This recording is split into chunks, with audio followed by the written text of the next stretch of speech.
Hey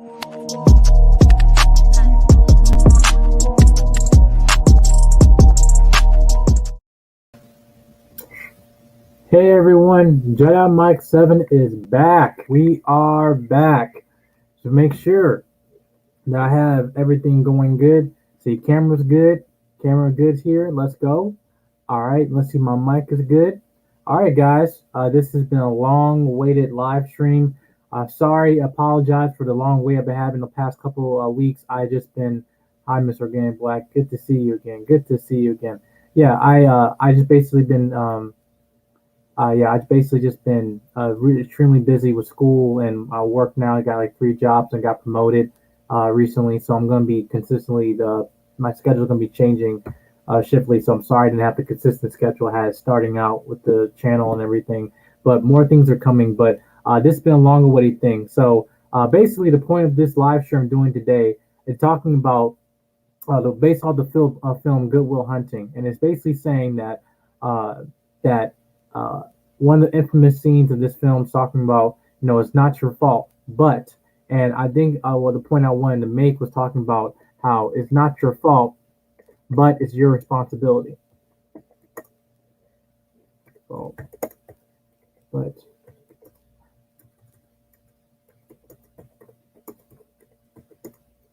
responsibility, excuse me. Yeah, it's not your fault, but it's your responsibility. Excuse me. So, thank you, Miss Organic Black. Appreciate it. Appreciate it a lot. Thank you. So, the whole point of this live stream doing today, mainly talking about for men, saying about, hey, for black men or any men in general, that, hey, listen, it's not your fault, but it's your responsibility to improve and better your life. And the reason why I wanted to basically get into this thing and talk about trauma. Listen, we're not born to the situation we are in life, especially a lot of us men. However, us being men, us being leaders and stuff, we have a huge responsibility in terms of not only healing ourselves from past trauma, but also bettering ourselves the way that we won't recreate the trauma that we were probably born into, the way that we will basically being the victim, becoming the abuser, especially with us children. And what I see this consistently a lot is that a lot of situations you see with men with issues with anger, issues with abuse, rage, violence, whatever it might be, you always see it's always tied to your childhood, right? It's always tied to your childhood based on saying, oh, well, I was never, my father abused me, or I've been in foster care, which is basically one of the characters, Matt Damon, which we're going to discuss, right? So, but saying that even though that we might be having huge potential, like one of the characters, Matt Damon here, how he might be brilliant, but he has very emotional issues where he needs therapy, right? But you've seen that the way that his defensive demeanor, which I feel a lot of us men, especially, we don't really kind of admit that our emotions are there, and we also think that emotions are a bad thing. Emotions is not a bad thing entirely. It is what is nor good or bad. It's just what they are. However, letting your emotions control you, leading to you basically lead others to harm, victims of violence, anything like that, or in situations where people can be affected greatly, that I feel is your responsibility. Like I said, it's not your fault, but it's your responsibility. Again, 1 second. So, I'm gonna go over to give you a quick synopsis of the film. I'm not gonna do a entire review of this film or anything like that, but what I want to do is consistently I want to kind of go into the point of the meaning of this film and why I think it might be vital for life lessons for men to learn, right? So, let's get on. Let me get this full screen here. All right, and hopefully I can take the banner off. And I want to show my name. 1 second, y'all. I'm still getting the hang of this. 1 second. Camera, audio. All right. Okay, I think we're all good. All right, cool. So, like I said, it's not. Oh, right here. There it is. Boom. There we go. You see my name there? All right. So, let's get on with the review, or at least not review, but basically a summary of the film, right? So, Good Will Hunting is based on Will Hunting by Matt Damon has a genius level IQ, but chooses to work as a janitor at MIT. When he solves a difficult graduate level math problem, his talents are discovered by Professor Gerald Lambeau or Stellan Skarsgard, who decides to help misguided youth reach his potential.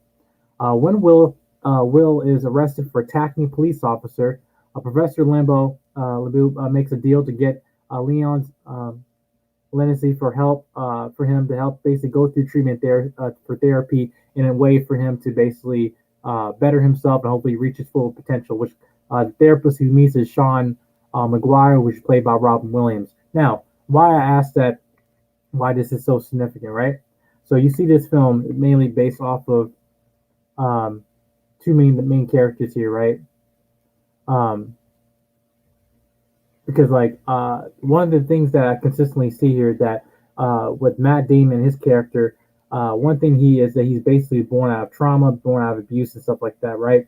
But he always seeing he had potential of a genius level IQ, right? He was in MIT as a janitor, but it's not talking about the victims of violence that he might have experienced. It's also talking about also the environment that he choose to put himself into, not knowing that even though the situation he was born into is not really the direction where he's going. And that's why I feel like a lot of us men, we have to realize this too, that listen, we can't be running this victim Olympics all the time saying like, well, this is the situation I was born into, therefore there's no getting out of it. Well, if you say that, then that is a choice, and then you make that decision, then you will be born into that. And I feel like we should not, as men, should not be creating excuses for why, some of the traumas that we might experience, therefore lead, almost explains why we're causing another trauma to other people, to the women in our relationships, to our children, passing that down. I think that's very toxic, especially if you're not dealing with that, which is why I encourage a lot of therapy, and especially in the Black community. However, therapy is not always, not just the end all be all. It's also having the choice and not only the self awareness to realize, I have a problem. I realize I need to take this seriously and make no excuses. It says it starts with me and ends with me. So one of the things that we see in this film that Matt Damon character he did, he basically is an orphan. He's hanging around with these three guys, or a few of these guys, right? One of those characters is Ben Affleck, right? And he's significant to one of the scenes I'm going to talk about later, and talking about how he basically consistently, they were all just basically going out, going partying, drinking beer, and then go work at construction. They might get in some fights and stuff like that all the time. His life is basically complacent, right? All over and over again, his life is basically complacent, right? And over time, he basically sees, hey, Queen Mercy, how you doing? Thank you, thank you, thank you. Hi, Mocha Mama, good to see you, good to see you. But yes, one of these things that these characters, throughout the film, they've basically been, always hanging out and doing basic things kids do in their early 20s and stuff, and he's a janitor. But yet, this dude, aside from other friends, has a genius level IQ, right? He's basically, smarter than most people, especially, in today's society, but he doesn't, use his full potential. Especially just one of the scenes here, try to pull up here, is that he basically was going to a point where he was solving math problems from a college professor at MIT and solving them. But yeah, he didn't want to know who that it was him, right? So he's all basically doing it, and he walks away. But then he goes back to the complacent lifestyle he does. But over time, what ends up happening is that him having a lack of emotional problems and everything, he ends up getting into a fist fight with some people, then ultimately lead to him assaulting an officer, which then get him arrested, right? And you realize the fact that not only that he's an orphan, he's been in the juvenile system in and out for many, many years, right? So over time, you consistently see that I said that a lot of us men, especially Black males, can relate to this. This is basically what you see here today. That a lot of was young males, especially, in situations and in bad environments where they, that's the fact that they're born into, but also consistently they get into situations, i.e., with law enforcement, i.e., with an altercation to end up being violent, right? And what you always see that what happens that one of the college professors from MIT who created that math problem, he basically, tell to Matt Damon, say, hey, I'll basically take him in under my wing. You take classes or something. You be, almost protege, but hey, you gotta take some therapy, whatever, right? So there's been a whole infamous scene him going through a bunch of therapists, right? It was actually pretty funny. The whole, time to be going to different therapists because he's just joking because he doesn't think people are taking him seriously. And I say that men, especially the young Black males, is that whether with educators or anything like that, we always consistently see that anytime a person that's trying to instill any affirmation or potential into them, they can't take them seriously. Because most people in their life, you're just here for a job. You just here, you're not really taking you seriously, and that's especially when they're not, receiving any wisdom, not receiving any type of advice or anything like that, because they ultimately have the fear, anxiety from their own traumas, thinking like, hey, you're not going to be here for the rest of my life. You don't really care about me. And you just basically be next person, just walk out my life and just use me for their own personal game. It might potentially abuse me. So I'm gonna be on defensive and have my guard up 100% of the time and never be vulnerable and admitting the problems in my life to admit when I'm wrong. And that's what happened with Matt Damon's character consistently. But it got to a point when he met, I think it was Sean Maguire. This is one of the characters of Robin Williams, right? God rest his soul. Robin Williams was a therapist who basically didn't take his shit. No pun intended. Is basically, Matt Damon was testing him and stuff, and then all of a sudden, this is one thing in therapy, that one thing you shouldn't do, laying hands on your clients, which he did, and basically pushed him to a point where it's like, hey, you don't, and you might seem like you're a tough guy, whatever, but I see through you're basically a scared little kid. And this infamous scene right here, he basically, he didn't give up on him. He said, all right, make sure he'd be here in the next session, right? We'll get to work with him. And then he's surprised why you take this to take this person, right? Because he basically saw right through him. And what Rob Williams saw was that, hey, listen, this kid, this tough exterior is nothing. He's basically a scared little kid, right? And a fear of rejection, fear of losing people, whatever. So he always push people away and push always emotions and everything away. This is why I see a lot of males, especially in the not in the early 20s, but even in young preteens in that age, where they always have a very standoffish vibe, where they consistently do not take themselves or others seriously, because they're always defensive, because they have their guard up. Especially, you can see this in women who especially been abused in their past, especially having their guard up as well, just because of the abuse and the violence they have experienced. Men have this same thing too. We just might operate differently. And Robin Williams saw that intentionally in him, and that's why he wanted to work. And one question I propose to a lot of us males and black males specifically is that, are you doing this to your boys? Are you doing this to your boys where you are consistently are saying like, listen, not accepting the facade that they're projecting for basically a projection for their own insecurity or their lack of not to say accountability, but just lack of self-awareness. Where like, listen, you have problems, you have emotional problems, obviously from your situations where you were born into. You've been victims of violence, you've been victims of abuse and stuff like that. You've been thrown out like trash, and you have anger issues. You have anger issues. I say a lot of us males, a lot of black males, we have anger issues, but we don't want to admit it. We get so defensive, and immediately when we get called out for it, then we act like raging bulls, and then all of a sudden we end up leading to potential violence to other people or to each other. Right? This is over recorded history that we've been doing this consistently. So, and one of the things over the films that you find out, this is what you'll find out later, is that that Matt Damon, or at least in the therapist, he basically came across.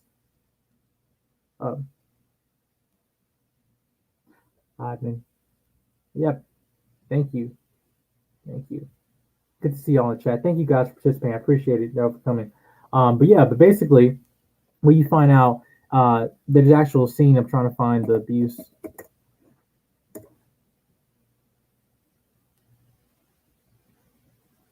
Yeah, basically, he basically found a ton of pictures of him, of his file when as a child, when he basically been abused, right? And then it came up to this scene right here. That's one of the most iconic scenes, basically saying it's not your fault, where he kept coming closer to the patient and saying it's not your fault what happened to you. He's like, yeah, I know. And this is consistently what you might see, is that fact that you have the in terms of the balance of what we know rationally than what we know emotionally. Because this thing, you might know that, okay, as a person, all right, yeah, what happened to me wasn't my fault, but emotionally you feel, oh, I was abused because I was this way. I was abused because I was, meaningless. I was, I did get in trouble or something like that. It was my fault that my father or abused me. It was my fault that I was sexually abused or something like that. This is not only men but also women experience, right? But it's a difference of what we know rationally to what we know emotionally, right? And that's what happened to a point where he didn't push him away. See analysis of Wow. Actually, I'm gonna make a note of that. I'm gonna make a note of that actually. Thank you for that suggestion. Um, oh, by the way, when this live stream over, please give me you guys feedback and stuff. Matter of fact, hold on, because I want to make this a discussion. Hold on, 1 second, 1 second. I want to bring people here on this panel here to give their perspective on this because I actually want this to be like very a decent conversation about this, saying, hey, it's not your fault, but it's your responsibility. So I'm gonna put this in the chat right here, and you guys welcome to join. And you guys, but yeah, because I'm almost done. It basically a close brief description of the film. But as you see here, that Robin Williams he continuously moved forward to Matt Damon, saying it's not your fault, and then he continually, and then that's to the point where he get kind of get physical, like no, stop. He's like, it's not your fault. It's not your fault. It's not your fault, right? And talking about, do you actually like? I'm like mean that saying this is not your fault, not knowing what you know rationally, but emotionally that also that this wasn't your fault, that you were abused.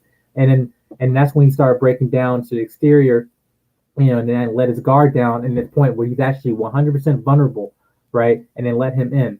But then also this came to another point in Matt Damon's character when he was in a relationship with another woman, right? And he kept pushing her away to the point where she was going out to England to, I think, pursue her master or something like that. And he pushed her away, not realizing that he should have just let her in and not beyond had his guard down to knowing that she actually cared about him, right? He was always in defense mode, right? And this is what you always see with a lot of men, especially when in relationships with other women, is that we might have our guard down because we don't want to be fully vulnerable because we might see that might be dangerous. Obviously, we might have everyone have battle scars when we might be 100% vulnerable with someone to a point they might potentially weaponize your vulnerability. It happens. But like I said, just like relationships, just like achieving goals or starting a business or anything like that, relationship is a risk, and not just with people with in terms of relationships romantically, but also with friendships. It is a risk you being vulnerable with somebody, and then to a point, especially when you have history of abuse. Shout out to Mocha Myers. Robin Williams was a brilliant in this film. Flawed mentor, but really good guy. Absolutely. And this is why I encourage a lot of older black males for us to be in this position where Robin Williams was. Not to be a therapist, even though we need more of those, but just as a person, as either as a father, mentor, as terms of being a better friend, which not only to Robin Williams, but also to Ben Affleck, which I'm going to go to another scene here, right?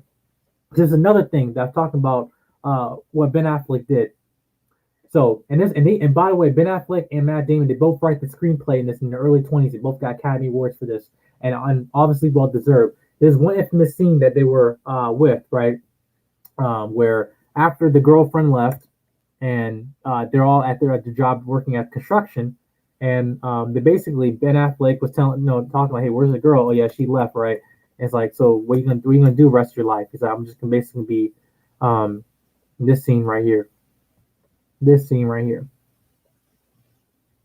Yeah, this scene right here. That I feel this would really highlight the film for me because this talked about just positive friendship that a lot of us males that should have.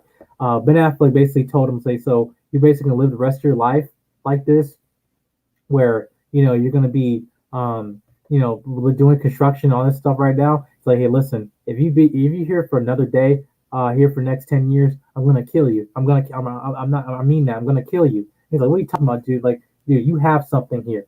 Whether it's like not only his genius intellect, but the fact that he consistently said, like, listen, I'm gonna be here just tomorrow doing construction. I'll be out drinking beer, whatever. I'm gonna be here for the next 10 years of my life, whatever. It's fine. I'll accept that. But you, no, I don't accept that for you. And it says, you have something that we don't have. You have a ticket out of here, right? Do something with your life, right? And he said, like, the best part of my day is not when we going out, drinking or anything like that, hanging out, all that, getting some beers, whatever. The best part of my day is when I pick you up at the front door and have that moment, slight moment that you will not show up, that you just leave. You won't say goodbye, say, hey, I'm going somewhere. You just leave. And I knew that you'll make it. And this scene was significant to, I feel like, to me, just as what it shows in terms of friendship, because the fact that he knew as a friend saying, listen, I don't want you to be down here with me. I want you to leave us. How many of us in the black community, in terms of some friendships, telling, hey, knowing that your friend, I give you another metaphor, boys in the hood or whatever, we're in the hood, right? And it's like, guess what? You have a ticket out of here. You need to leave, man. Don't stay here with us. Because especially, for quarter history, we have this whole thing of like, oh, we were born in the hood, so we're gonna stay in the hood. No, no, that's not. No, that and basically hood is your anchor. You need to stay here. No, you need to leave, man. Leave. Make something of yourself, right?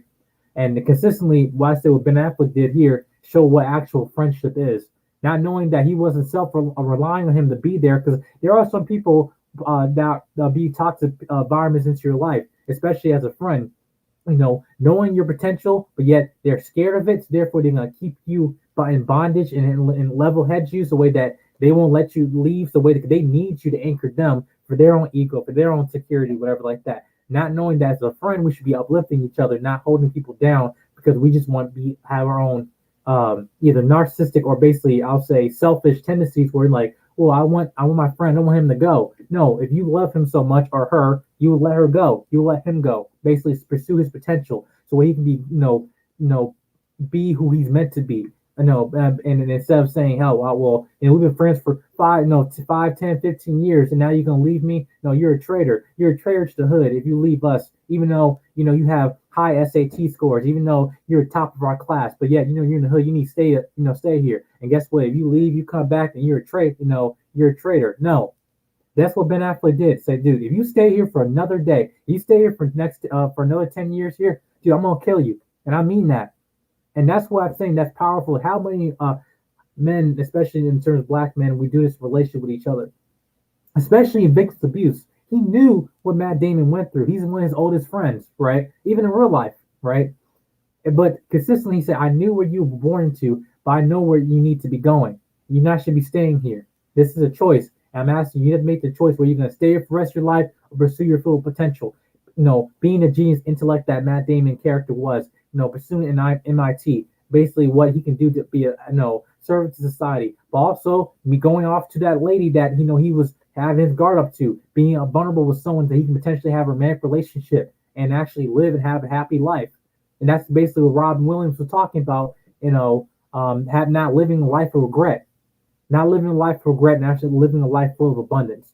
But like I said, what I talked about here is that it's not your fault, but it's your responsibility. Consistently over time, that we've seen this over many times, saying the fact that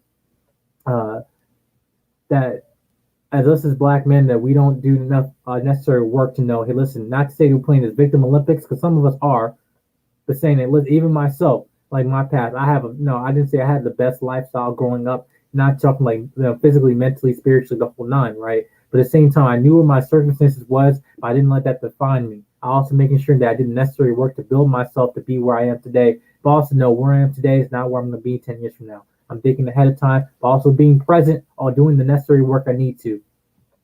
All right. This is Mocha Mommy. She said, "I think that many of us think that we have to be perfect mentors, but sometimes sharing your mistakes, your woulda, shoulda, coulda, help someone." Exactly. This is one thing you don't see a lot, especially I don't say in other YouTube spaces like either the Manosphere, some of them or anything like that, Red Pill Talk, whatever. There's always deflection on either other things like that, where it's always deflection of terms of admitting where you're wrong, showing your skeletons in the closet. I'm an open book. Other shout out to Honest Truth, shout out to a bunch of other content creators, ones that talk about where they've been, but also knowing that where they've been is not who they are because they took accountability.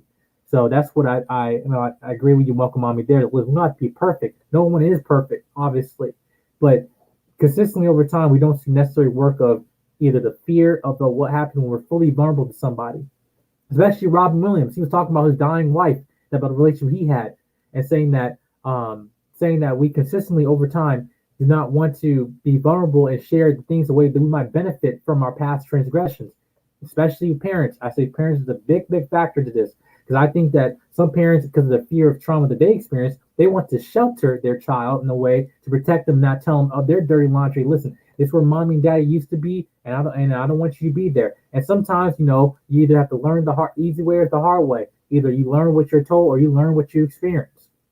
And consistently over time, I'm saying this, that like I said, it's not your fault. It's not your fault with the situation you're born into. Obviously, life isn't fair. Life isn't fair because we can't choose our parents. I couldn't choose my mother and father, but I'm blessed the fact that I have the ones that raised me, right? Because I could have been in a far worse situation. Could have been better. Could have been in a family that had higher socioeconomic level, in an upper tier class, absolutely, you know, but not also being grateful, like not knowing the fact of like, hey, listen, you look at the greats, look at the greats that you consistently see in life.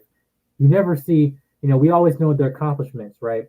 I can say Oprah Winfrey, talk about icons, Whitney Houston, Michael Jackson, or Martin Luther King, other figures in life, Sidney Poitier, other actors, or even just figures in life um, that were just like, in terms of titans in this, not only in the industry, but just in terms of making milestones in life. You never know their past transgressions, right? You never know the fact that Oprah Winfrey was, was sexually assaulted when she was younger, or even like even Maya Angelou, right? The famous poet herself, but not knowing the fact that they're greats now, they're icons, they're legends now, right? And you're wondering how they got to that point, you know, how they get to the point where they are today, now being billionaires, being, moguls, philanthropists, and everything like that. Because it never, not only because they had vision, not only had consistency, they also had self awareness, realized, you know what, um, yeah, absolutely, yeah, exactly. Plenty of more that I can't even list right now. Plenty more. But talking about how did they get to this point? Because they took self awareness and realized, listen, I will not accept where I am today. I will not accept it. I will not accept the fact that I'm born in the very born in the projects. How many famous singers that are millionaires now born in the projects? It's not like this is a stigma. Yeah, you're born in Bronx. I mean, I was born in Chicago. Yeah, man, I was born in Section 8, man. Yeah, all that stuff. Consistently, you see this over time. Hey, Alexander, how you doing? Good to see you, man. How many times have you seen this? Consistently, you see this all the time. All the time, you see this, right? But what I'm saying, like, what the choice? They took that the motivation, but they had control of their mindset, and that's what I'm saying. That now you might have control of your mindset by having healing through past traumas and everything, going through therapy, also changing the aspects of your lifestyle, i.e., changing the people that you associate with, changing your diet, changing your lifestyle, changing maybe your education level, saying I'm going to read more. I'm actually going to take some extra classes. I want to get my PhD. Well, they don't want to say that. They don't like that word. Get your PhD. You know, all this stuff, right? Consistent, you see it all the time. They control mindset, and that's my question to us as males: are you controlling your mindset? Are you basically accepting your victimhood? I will not allow it. To me, myself, and there was a time, obviously, I was in my victim, pathology and everything like that. Even recently, like, oh, there's one Mokamami make. Yeah, there was a woman on my channel who grew up homeless. She is now a homeowner and helps other black women. She is inspiring. Exactly. And with that, what that woman did, more men need to be doing that. Us being leaders, we need to be doing what that woman's been doing. Shout out to you, ma'am. Exactly. But yeah, over time, you consistently see this, right? They don't like this when you take command of your life, especially the people, not saying your enemies. You don't like this when you control your narrative, right? You know, problems, complacency. Exactly. A lot of people, not just you, a lot of people, right? We don't control mindset because we're not knowing the fact that we might be being this mindset of, I don't say complacency, saying this is history's already been written. This is the rest of my life, right? And this is a problem that we always see, especially going to mental health, going to Robin Williams' characters, that especially when there's situations in our life, unfortunately, that what some of us might be doing when we have lack of skills of personal development and controlling our mental health, everything, that we make the mistake of giving a permanent solution to a temporary problem. Again, we make this situation a lot much worse in our lives when we start giving permanent solutions to a temporary problem. I.e., you can go into, obviously, you too sensitive, going to mental health, ending things literally in your life. I.e., going through things, going to different, substance abuse and everything like that, raging out in violence, going in at the point that might actually getting you issues with the law, especially us in the black community getting issues with the law. That's why I'm saying that I feel like this film was inspiring. Yes, it's white people, obviously the different situations, but let's just get this out the way. Where a lot of things we can learn from these folks, and especially in this story, okay? But yeah, over time, like I said, we consistently make mistakes of giving permanent solutions to a temporary problem instead of giving a effective solution to a temporary problem, a proactive solution. right? Giving a proactive solution to a temporary problem. That's what we need to be doing a lot in the black community, especially us as black males.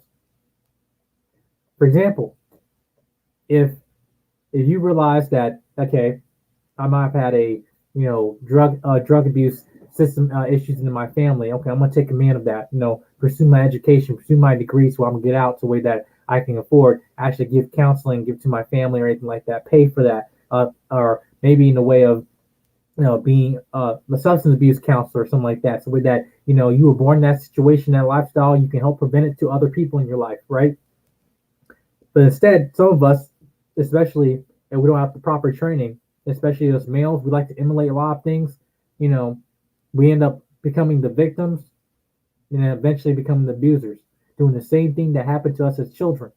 That's why I'm saying children is a very, very problematic, but also a very crucial point in terms of development, especially in the future of the black community.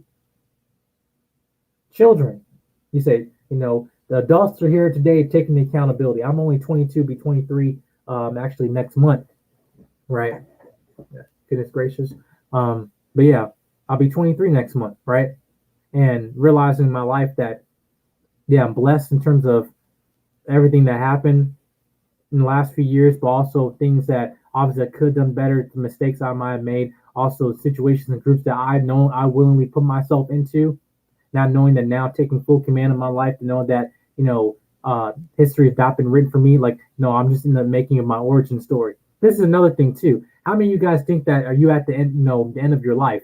No, and I'm not talking about an age, but just in general. Like, you've seen consistently over many people the fact that they've changed the course of their lives in maybe in their early 20s, in their early 30s, in 40s, 50s, whatever it might be. Right? Like I said, it's control of mindset. Yeah, I feel. Listen, I'm a senior in college right now. We have the incoming freshmen, and then I asked them, "Hey, excuse me, what year were you born?" They're born in 2003. They were born in 2003. I'm like, I remember watching The Incredibles. I think it was 2004. I think the original Spider-Man 2 came out 2002. I was like, man, gosh dang, I'm old. Yeah, but no, yeah, I found a couple of white hairs, by the way. Yeah, I found one up here and stuff like that. But yeah, it's getting yeah, it's getting real. They're getting real in the field. But anyway, but yeah, yeah. Over time, you always see this. The many times that we always see this. Like I said, it's not your fault, but it's your responsibility. I continuously think that in terms of us as black males, that we need to do a better job, not only in terms of friendship, but also in terms of being mentors and healers, right? Um, I'm in my 40s and still making mistakes by the mom. I have to do better. Exactly, right? Right. And this is an issue myself. I'm very extremely hard on myself, right? Consistently. I remember talking to this in another panel before months ago. It's like I'm 22 years old. I'm 22 years old and I'm still thinking like, man, I messed up in life. My life is over. No, it's not. It haven't even started. Now, yes, are there 22-year-olds making big life decisions, i.e., having children, i.e., getting themselves in situations that have life and altering, consequences? Absolutely, my age. But at the same time, as us, and this consciously, our brain doesn't fully develop until we're 25. You're not really grown. We're grown-ish, right? Myself included. I have to remind myself that. Not saying I give myself grace. You need to give yourself grace, especially knowing the season that you might be in your life, right? And a lot of people around you want to try to put that mess on you instead of trying to say the fact that, oh yeah, this is your fault. No, you should be ending things. It is over. You make mistakes. We all make mistakes. Everybody's messed up in the head. Everybody. And the reason why people try to go on other folks about this because they hit it. They try to hide their messed upness way better than you. It doesn't change anything, right? Which I say consistently, when I'm saying us as men, we have a big responsibility over time, not to basically giving permanent solutions to a temporary problem, i.e., with anger, i.e., rage, abandonment issues, especially with fathers, right?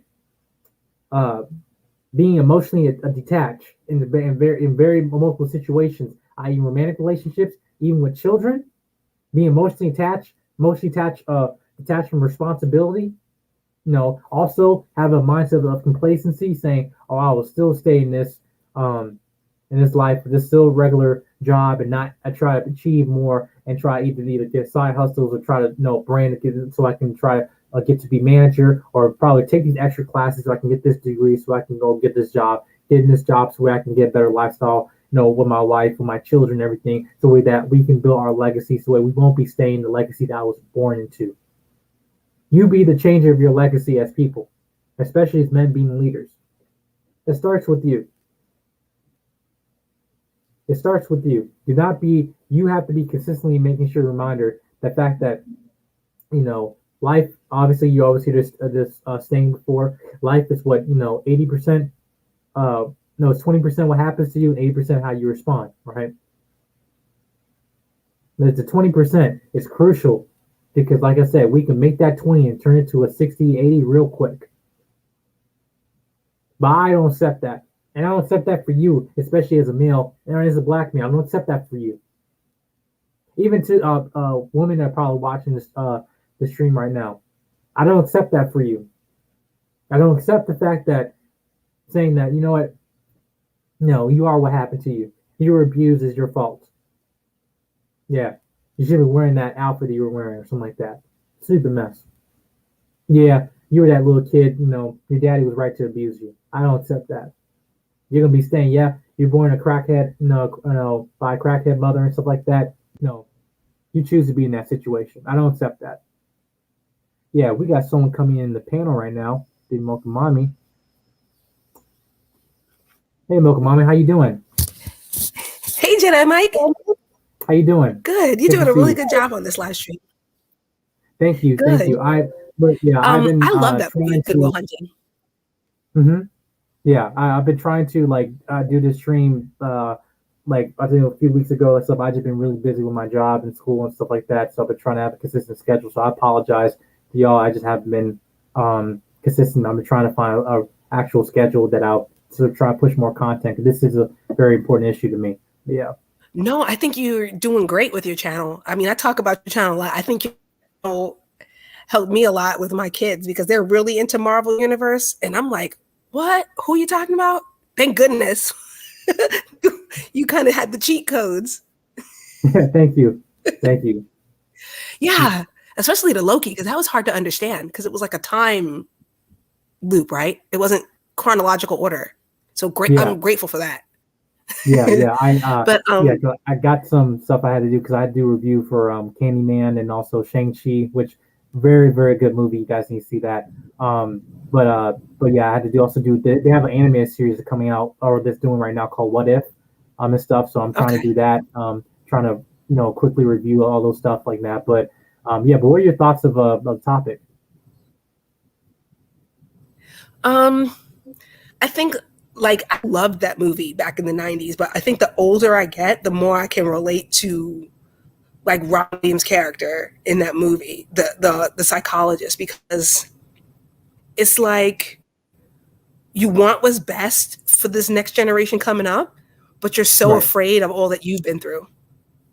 So I think there was a lesson in vulnerability there.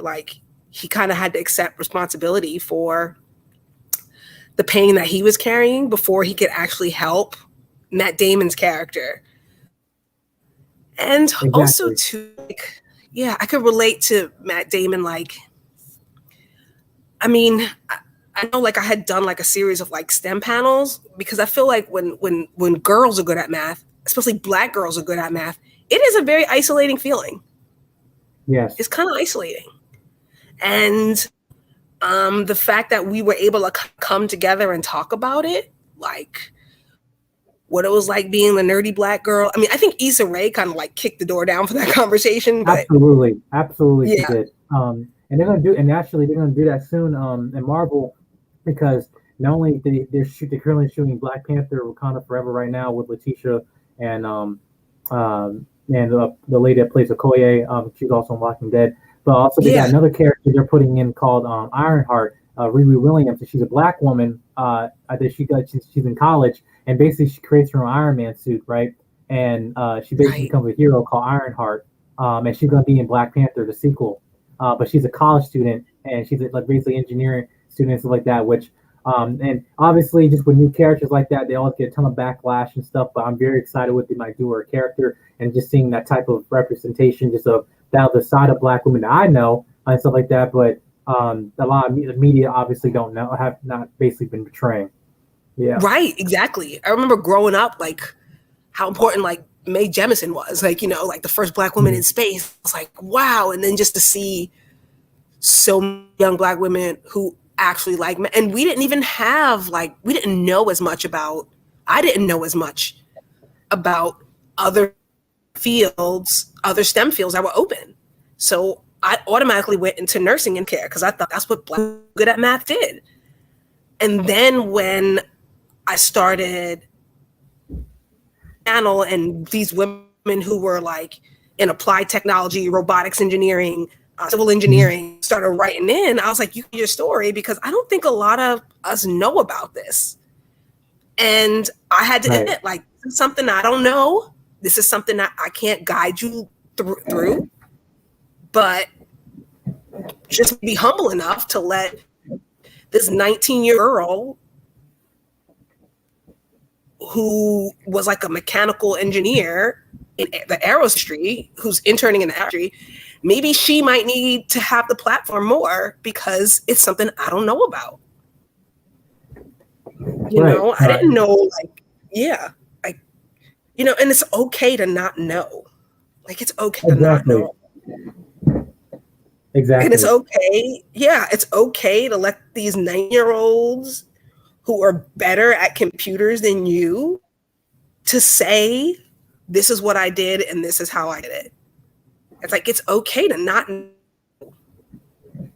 You know, I was just hanging out with my girlfriend and her son makes his own games and he was showing me all this stuff. I was like, I don't know. And I was like, you know what? Maybe you can come to talk to people on my channel because I have no idea what you just said to me. You know, and it's like, it's not know. It's okay to not have all the answers. And it's okay to be humble enough to learn from the student. Like Robin Williams' character had to learn from Will. Like, it's okay to not be perfect. Mm-hmm. Right. And I think that, I said, well said, because I think that consistently, he's talking about one thing that mentioned was humble. That's why I want to put positions of black males in that, because we are saying we're lacking in that, and I want that more, right? See, because I'm saying the fact of, in the course of this whole film, what he did, and I'm saying, are us as black males are really being intentional enough to even put in that work to get that out of him? The young, especially, for Matt Damon, like, because Rob Williams wasn't easy. He had, he put in the work to basically getting him all to that point of having his exterior, being putting down, or basically his guard up and letting it down, and him being vulnerable to him, and to a point where now he basically letting out what he's actually feeling.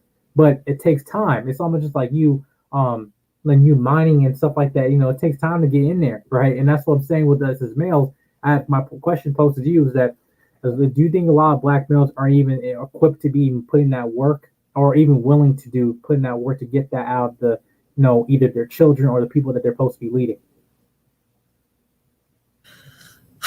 I think it might have a lot to do with, I don't know. I feel like, especially like having conversation with my dad, because now that he's tired, we can spend more time together. Like, he felt like he couldn't talk about stuff that he was going through because he felt that everybody was depending on him, and if he showed any vulnerability, somehow it would make us see him as less dependable. Right. If that makes any sense. Like, yeah, right. Yeah. Like for instance, he would give us good advice, but at the same time, he didn't tell us how he learned those lessons. And sometimes, like you said, it was the hard way. And that's with a present dad. Can you imagine somebody who didn't have a present dad? That's probably even harder. Exactly. Like, no, like the older now that I'm an adult, he can sort of talk to me, and it's funny. Like I have a daughter who's working in fast food now, and my dad and her were like talking about it, and I never knew what my dad went through in like the 60s working fast food. I had no idea that was, I mean, if you think it's hard being being in fast food now, imagine what it was like back then, where there was so much civil unrest. Certain bosses hadn't come to the realization that Black people could or should be in management. Like, I had never heard him, I had never realized how hard he really had it. But he never, ever spoke up about it. Right, because on that note, I didn't use my own father to a point, because I really saw him like my dad, and this is, I won't say not say a sad thing, whatever. Just some parents are like, parents like this, or some men are like this, right? He wasn't very embracive father, like like I said, he would hug me sometimes, but not very. He wasn't very, very affectionate. But he'll show his love, in different ways, right? But I asked this question, talking about just his past and everything. He told me everything, like to a point of before, he was in the Navy and everything like that. Points of life that he wasn't proud of, even in relationships and stuff, like between man and man. Like now, like when I just went to visit my parents right before semester started, like he was telling me stuff I never even knew. Like my whole life, he's like, yeah, I used to do this, man. I'm not proud of it. This is where I've been. I was at your age, I was doing this. And it's like, I didn't know that. But then it's just like, the reason why he's showing this to me, obviously not because he doesn't want me to emulate it. He just wants to say, not saying, listen, I'm human just as you are, but saying the fact that me being hard on myself, like, a lot of people, you don't know, like you said, we don't know how hard folks they've been through. But at the same time, it's saying that revealing those skeletons in the closet and being vulnerable lead to, I say, when you use it in the right way, can be used for your benefit, right? And especially males, because I think it's right. It's the fear of vulnerability that I think that we talk with, like I said, weaponized vulnerability. Because what happens in society? Oh, as a man, if you cry, well, you're just soft. Or hey, you're talking about how you're feeling today, whatever, anything like that.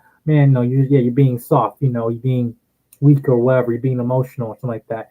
Now, is there ways of men be emotional? Absolutely. But what I'm saying is, you talking about how you're feeling, that's not anything emotional, but consciously in society as men, we think me just sharing my emotions, anything like that, that's not what being a man is supposed to be.